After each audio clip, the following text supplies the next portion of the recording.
Wala kayong level kasi. Hindi ka niya naman talaga gusto.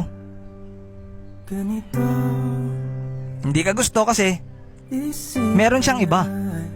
Meron siyang ibang inaantay. Alam mo ba kung bakit ka niya ngayon kinakausap? Bakit ka niya ngayon in-entertain? Kasi ikaw yung nandyan. Pero pag wala ka na, wala naman talaga siyang pakialam sa'yo.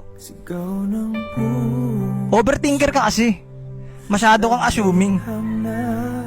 Porket masaya siya kausap ka, feeling mo naman may meaning yun. Tanga, ganito talaga ako gumalaw. Simula nung pinalaki ako ng mga haring mangin nagkupal sa akin, si Tupac ang nagpalay sa akin. Kung ano man ang totoo, isip man ay litong-lito.